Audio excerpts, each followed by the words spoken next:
నకిలీ ఆధ్యాత్మికత.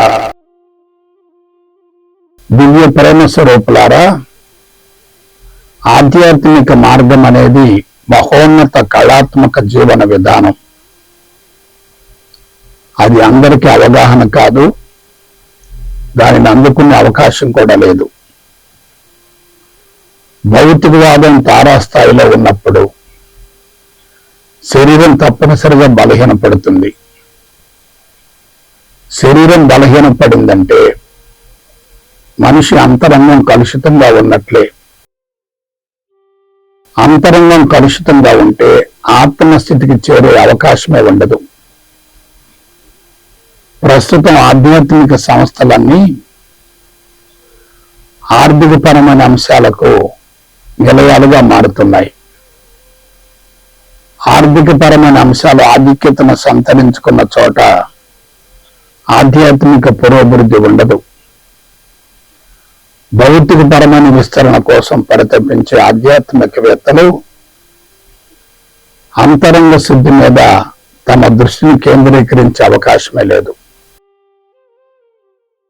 ప్రస్తుతం ఆధ్యాత్మిక విధానం అంతా వ్యాపారాత్మక ధోరణిలో కొనసాగుతుంది. అందుకే ఆ మార్గం ప్రపంచానికి భారంగా మారింది. మనుషులలో మార్పు కలగడం లేదు. మనుషులంతా అసంతృప్తితో అలమటించిపోతున్నారు. ఆధ్యాత్మికంగా పురోభివృద్ధి చెందడం లేదు. కాబట్టి నకిలీ ఆధ్యాత్మికత నుండి సమూలంగా బయటపడగలిగితేనే విముక్తి లభిస్తుంది. అందుకు అందరూ ఆర్థికపరమైన అంశాలకు అతీతంగా ధర్మబద్ధమైన విధానాలను అనుసరించవలసిన అవసరం ఎంతైనా ఉంది.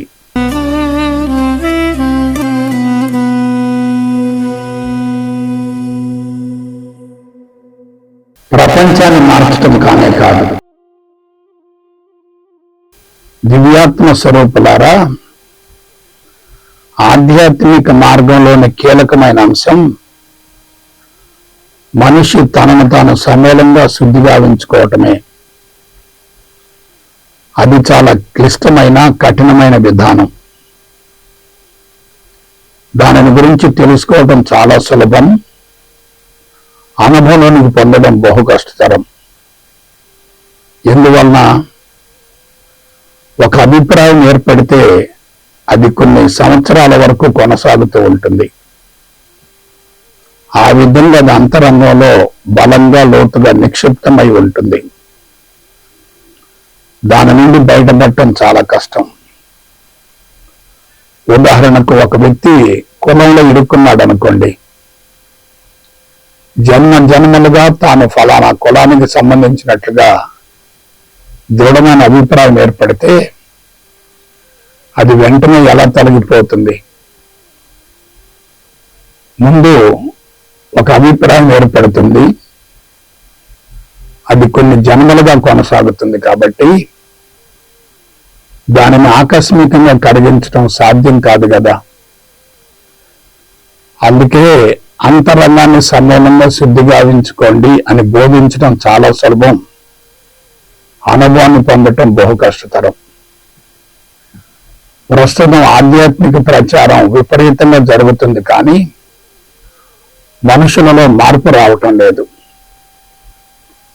అందుకు మూల కారణం కొన్ని బలమైన అభిప్రాయాల అంతరంగాన్ని సమూలంగా ఆక్రమించుకోవడమే. అందువలన ప్రపంచాన్ని గురించి ఆలోచించకుండా అంతరంగాన్ని సమూలంగా శుద్ధి చేసుకునే ప్రయత్నం చేయాలి.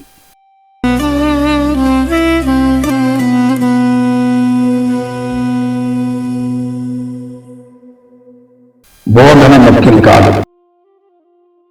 అనంత ప్రేమ స్వరూపులారా, ఒక విషయాన్ని గురించి ప్రపంచానికి తెలియజేయడం చాలా సులభం, దానిని అనుభవంలోకి పొందడం బహు కష్టతరం. ఎందుకంటే అనుభవంలోనికి రావాలంటే మూల నిర్మాణం మారాలి,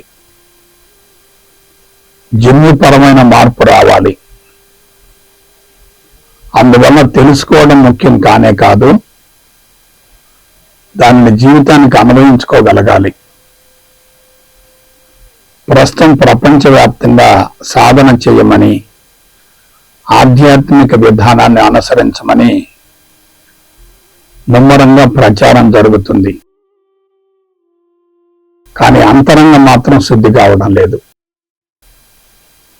ఆచరించి అనుభవంలోనికి పొందిన వ్యక్తి ఇక ప్రత్యేకంగా ప్రచారం చేయవలసిన అవసరమే ఉండదు. అలా కాకుండా ఆచరించకుండా, అనుభవం లేకుండా ఎంత ప్రచారం చేసినా అదంతా బూడిదలో పోసిన పన్నీరే కదా. ఇతరులను మార్చాలనుకోవడం అంత ప్రమాదం మరొకటి ఉంటుందా? ఆలోచించండి. అసలు వారి మార్పుకు మన జీవితానికి మధ్యన ఉన్న సంబంధం ఏమిటి? వారు మారితే మనకు వనగూడే ప్రయోజనం ఏమిటి? మారకపోతే కలిగే నష్టం ఏమిటి? అందువల్ల ప్రపంచాన్ని మార్చే అంశం మీద దృష్టిని కేంద్రీకరించడం అజ్ఞానమే అవుతుంది. బోధన కన్నా అనుభవమే చాలా ముఖ్యమనే అంశాన్ని ఎవరు విస్మరించకూడదు.